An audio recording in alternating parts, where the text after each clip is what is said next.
Hi there, sports fans. This is Play It Right TV, and I'm Kinita Henson. Something big is going to be coming your way in this episode. And Dayan, who we got?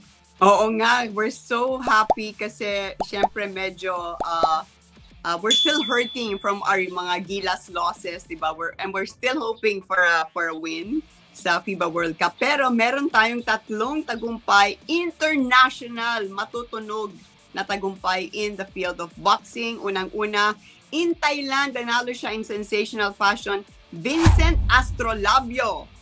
Congratulations, Vincent. It was a Thank you so much, ma'am. Kasama ni Vincent Astrolabio sa ating programa yung kanyang coach, ang kanyang guiding hand, si Nonoy Neri. Another sensational performance in Oklahoma, USA. Tawagin natin si Charlie Suarez. Congratulations. Had a big win against the public fighter, Vasquez. Sa po mapagpalang hapon, Ma'am Dayan Castillo and Sir Kinito Henson. At sa lahat ng mga followers, taga-subaybay sa amin, sa mga atlet ng Pilipino. Nasa Las Vegas po sila, no? Ang kanyang manager, the guy who's helping him ascend all the way to the top, Christian Sigson. And with the coach, Delphine Bohols. Sama-sama po sila sa Las Vegas. Magandang araw po. Magandang araw. Kumusta kayong lahat? Ang ganda ng panalo natin sa Oklahoma, and we also have to give credit, of course, to Narvacan, Ilocos Sur Mayor and former Governor of Ilocos Sur, Luis Chavit Singson, who made Charlie's ascent possible.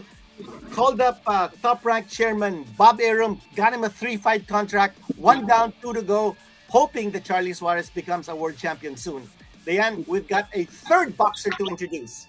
Oo, nanalo lang just last night. He's now 19-0 ang ating IBO flyweight champion. Tinalo niya si Brian Mosinos ng Mexico in Tokyo last night. Dave Apolinario. Congratulations. Dave Apolinario. Nasa Tokyo pa po siya. Dave, kumusta? And congrats. Good morning po, Ma'am Dayan. Kinito. Okay. Dave, makasama mo ang kanyang manager, si Mike Pelayo. Kumusta, Mike? Good morning po sa lahat. And yung kalaban mo from Thailand, and you fought in Thailand, si Nawafon Kakaina, in the scorecards, and then nakabalik ka with a beautiful right, put down sa kalaban. Ano yung noon at paano mo nagawa coming from behind? Nung pagkatalo ko po kay Muluni, hindi po ako hinto po sa training po talaga. Kasi nagpursige po ako sa mga mali ko na ginawa ko dun kay Muluni. Pagbalik po namin, nagbalik po ako agad ng training, tsaka sumika po, dinagdagan ko po yung mga training namin. At hanggang po na binigyan po kami ulit ng laban ni Sir Sean doon kay Kanaha po. Doon po nag-training po kami ni Coach Nonoy doon sa yung style niya. Yun po, nakuha po namin yung tagumpay po. Inspired. Vincent, napagit mo, no?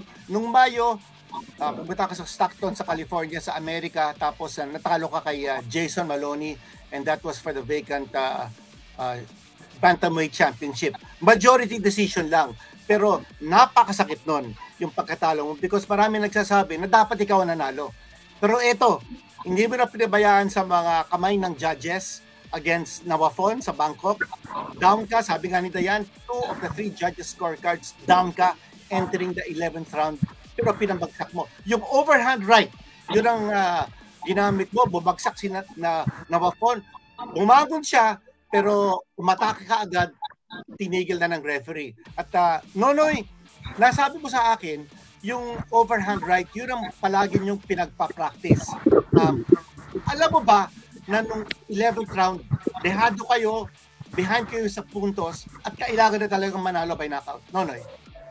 Ay, yun na nga sir actually sa early rounds, lamang kami. So sabi ko sa kanya, yung pinagplanuhan natin na game plan natin, alam ko babalik yung kay Kana in the middle of the rounds, yung mga 6. Ready lang tayo kasi wag tayong focus ka lang kasi ensayado naman tayo. At saka sabi ko sa kanya, yung timing na lang natin kasi hindi naman malakas at saka open naman yung kay Kanha.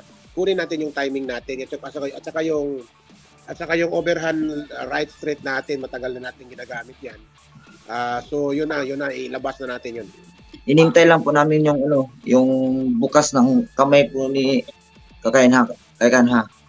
Talagang pinapapasok po namin siya at talagang kukunin po namin yung knockout talaga kasi alam namin dayo kami kaya yun po yung pagpasok niya na timingan po na pumasok yung yung overhand na suntok po. Yung suntok na tumama, Vincent, nung pagbagsak ni Nawafon kay Kanya, akala mo ba hindi na babangon pero bumangon pa rin Vincent? Yun po, akala ko hindi na rin magbabangon kasi solid din yung pagkatama. Pero matibay din po kasi ensayado din yung yung kay Kanha. Kaya pag tapos ng bilang ng referee kaya hindi na namin binigyan ng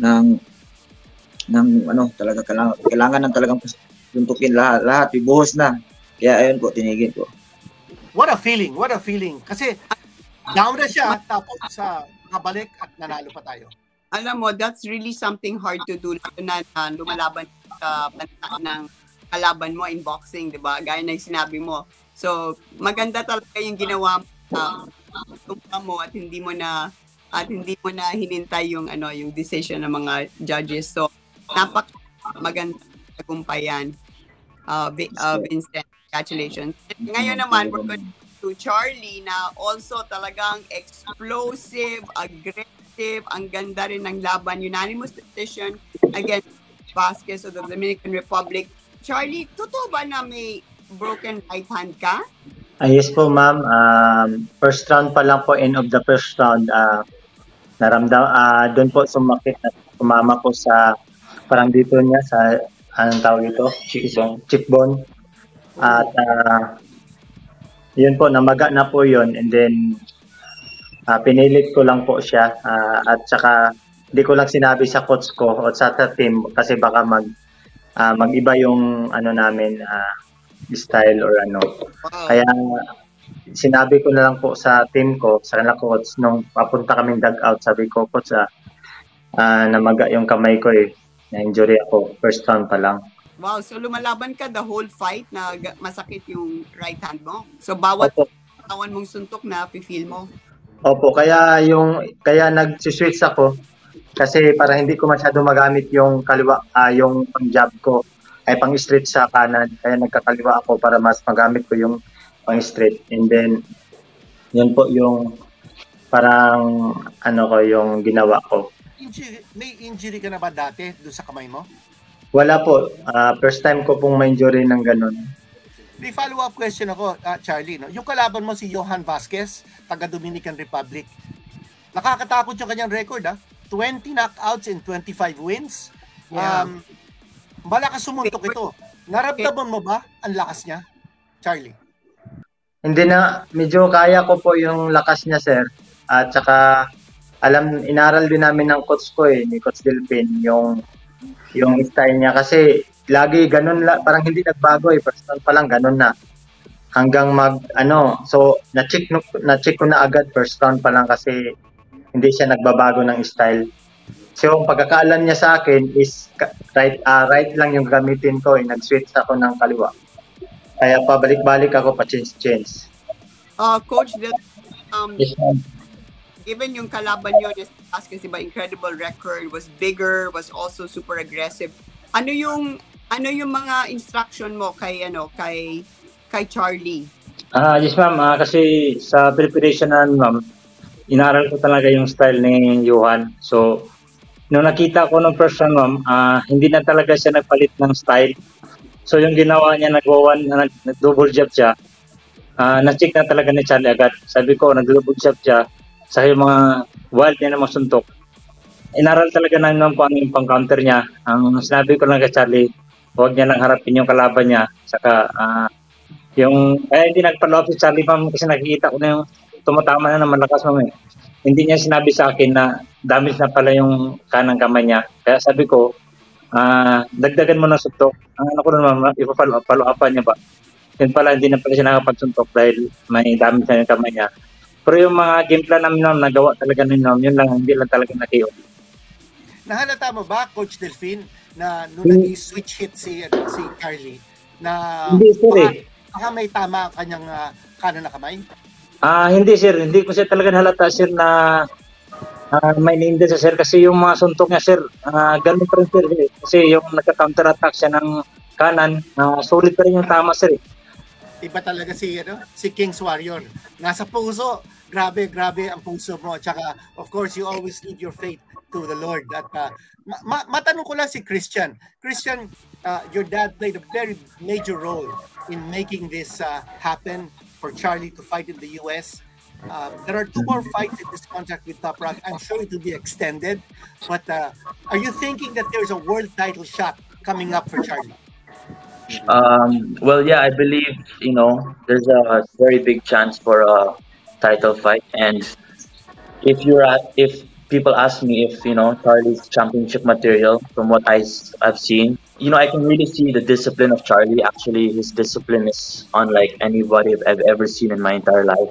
If ever we're given a chance of a title fight, why not take it, and prove to the world what Charlie wants to prove.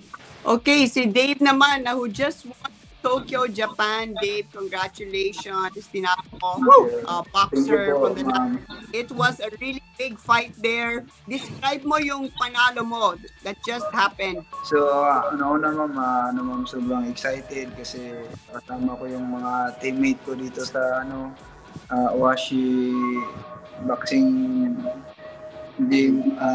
Nakilala ko silang Naoya Inoue, Takuma, tsaka si Boss Owashi.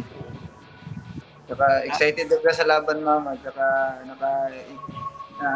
nakakuha ka rin talaga ng mga magandang opponent nila kasi binibigay talaga na yung mga kalaban na mga bigatin din para masubukan yung galing mo talaga.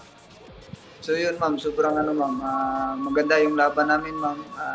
Hindi rin basta na kahit gusto mo siyang matumba pero talaga, ma'am, matibay din. Tsaka nagkaroon din tayo ng problema sa kamay, ma'am, kunting problema. Talaga? Adjust tayo kunti. Masakit. Saan part ng kamay? Ito po, ma'am. Namaga pa ngayon, ma'am. Sobrang baga dito. Ito po. Anong round nangyari yan? Ito po, ma'am. 2 rounds. Laki ng maga. Hindi na masuntok. 3 pataas. Hindi na magamit. Ayun pa naman ang pabatay mo, yung kaliwa mo. Opo. Ano nangyari? Nasuntok yun ni Mosinos? Yung pag-jab straight ko po, yung ulo niya sa ilalim. Kaya dito tumama yung niya, ulo dito, straight ko. Mga anong round yun, Dave? 3 rounds po na tumaan. Ngayon round 3. Ngayon hindi pa magalaw ngayon. Wow. Anong round na pabagsak mo si Mosinos? At alam ko si Mosinos hindi bagsakin yun, ha? 2 rounds. Second round po. Mga second round. Tapos nung bumagsak siya, ano nangyari? Hindi naman masyado siyang nagtagal sa lona eh. Ito yung laban, Dave. Ikaw yung ang gloves mo yung pula. Opo. Okay? Ito pa-jab, pero ito yung patama mo yung yung kaliwa eh. Ikaw ang reigning IBO flyweight champion of the world, ha? Pero balita ko, bibitawan mo na itong championship at lalaban ka for the WBA championship na ang may hawak ngayon, yung taga-Ukraine si Artem Dalakyan. Nakuha niya yung corona niya in 2018. Kalaban niya Brian Viloria. Nakaka-anim na successful defenses na si Dalakyan. Sa tingin mo kung si Dalakyan ang makakalaban mo for the WBA championship, Dave, kaya ba natin at maski na saan gawin sa buong mundo, kaya nating sugurin at puntahan? Una sa lahat talaga sir, napakalaking opportunity talaga yung makalaban mo yung mga world rated, kaya para sa akin sir, kung sana maglaban kami kasi maganda talaga ang laban namin. Pagiganti natin yung sir, pagkatalo. Yes, oo. Mike Palayo, manager ni Dave Apolinario. Ano naman ang masasabi mo sa napakagandang performance ni Dave?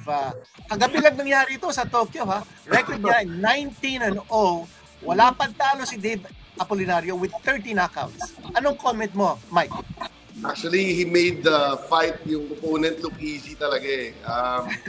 We were all expecting to get a knockout sana. Kaso apparently, si Dave talagang tinamaan yung biceps niya. So, we have to check it kung may torn ng konti. Pero, yung bilis ni Dave at saka yung power niya, may kita mo, nandun from round 1 hanggang round 8 eh. Tapos, I think, kung may bibigay na round, parang isang round lang ata nakuha nung kalaban. Nandun ba si, hindi naman siguro nanood si Inoue, no? But ano yung atmosphere doon? Yung emotion? Well, actually, what's there also? So, before Dave went to before Dave went for the ring walk, si Inoue mismo, he went to our side, and then parang ginudlak si Dave. Tapos binibiro nga namin, since makakalaban ni Inoue si Marlon Tapales, sabi namin, how about for Marlon Tapales on December? Tawa na siya na tawa. Tama, si Tapales sa Filipino will be fighting Naoya Inoue. That will be a unification championship fight in the Super Bantamweight division. That's unheard of in the history of boxing. Na Filipino might become the undisputed champion. Okay, well, I guess congratulations to everybody. Baka meron na lang kayong mga final words na gusto nung magpasalamat sa mga kababayan natin. I'm sure maraming nanood sa iba't ibang venue dyan. Let's start with dyan muna sa Tokyo. Dave at saka si Mike. Gusto po namin magpasalamat sa inyo, Sir Quinito, Ma'am Dayan, saka sa lahat ng mga nakikinig, nanonood, saka sumusuporta sa mga atletang Pilipino, lalong-lalo na sa mga boksingero natin. In our camp naman, we promise naman talaga sa Team Dave Apolinario, talagang gagawin talaga namin ang pinakasagad namin makayanan para makapagbigay karangalan sa Pilipinas. Most likely, lalaban tayo ng world title November kay Jerwin Angkahas, o kaya sa December sa undercard ni Marlon Tapales. So yun ang pag-aandaan natin. 1 week pa lang. After 1 week, rest muna si Dave. Tapos balik ulit ng training. Okay. Dave Apolinario is only 24 years old. Got a lot of fighting years ahead. We're so excited for him. Charlie and Delphine and Christian. Final words from you guys. Pasalamat ako sa ating Panginoon sa victory na ibinigay niya sa akin nung nakaraan kong laban. Pag-iingat. At sa aking team, kay Castelpin, kay Sir Christian, especially to Governor Chavez Luis Simpson sa support niya sa akin. Sa lahat ng mga Pilipino na nanonood doon, sumusuporta dito, Bigas at saka din sa Oklahoma. Sa lahat ng mga warriors ko, nagreklamat ako na saan man sulok ng mundo sila. At sa iyo, Sir Quinito, especially kay Ma'am Dayan, thank you sa pag-invite sa amin dito. Sa mga kasamahan ko na boksingero, nagbibigay karangalan sa ating bansa. Marami pong salamat sa pagtulong sa kasamahan ng mga boksingero. Naway pagpatuloy po kayong pagpalain nating Panginoon at makaproduce pa ng marami pang boksingero na susunod sa amin. Hihigit sa amin mga saan kami ngayon marating. Okay, si Vincent naman. Vincent Astrolabio. Una po ma'am, salamat po ako sa Panginoon sa binigay po na panalo po sa akin. At lalong-lalo na po kay Sir Sean na binigay po sa akin na big opportunity po. At lalo na sa manager ko, kay Ma'am Vanessa, and kay Coach Nonoy sa laging mga tambag na binibigay po niya sa akin at suporta, at sa mga team ko po na todo suporta din sa akin, at lalo na po sa mga taong na sumusuporta po sa akin po, and sa inyo po Sir Kinito Henson and Sir, and Ma'am Dayan Castillo po. Thank you po. Yan po. Salamat, Vincent. O, si Nonoy naman. Nonoy. Maraming salamat, Nonoy, for making this happen. Go, Nonoy. Unang-una po, thank you. Always inviting me, Ma'am Dayan and Sir Kinito Hinson, at sa mga mandirigmang atleta natin Pilipino. Good luck po and congrats to the Dave Apolinario team, Suarez, at sa lahat na po ng mga Pilipinong boxer po. Maraming salamat at suportan nyo kay Vincent Astrolabio doon sa laban niya at sa mga darating pa na laban. At sa kay Sean Gibbon, Sir Sean, thank you sa lahat ng big opportunity na fight pa at sa mga pinaplano mong fight sa darating na World Championship ni Vincent Astrolabio. God bless po sa lahat ng mga titang team. Maraming salamat, Nonoy. Wow. Grabe ito. First time in the history. At tatlong boksingero na kapanano lang, nandito po tayo sa Play Try TV. So guys, thank you again for joining us. Thank you. And see you soon. Thank you guys. Okay, dyan po nagtatapos ang ating episode ng Play Try TV. Don't forget, like, share, subscribe, hit that bell button for notifications.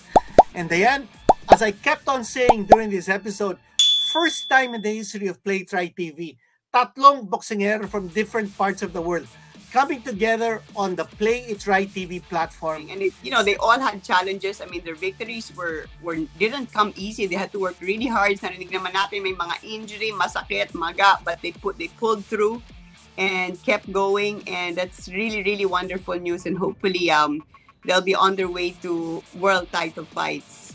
Pusong Pinoy pinakita nila. What warriors these three Filipino fighters are. So thank you very much. Congratulations again. Mabuhay kayo mga Pinoy boxers, and we'll see you next time dito sa Play It Right TV. Dayan Castillo po. Salamat until next time. Thank you very much. And Play It Right all the time. Kinito Henson po.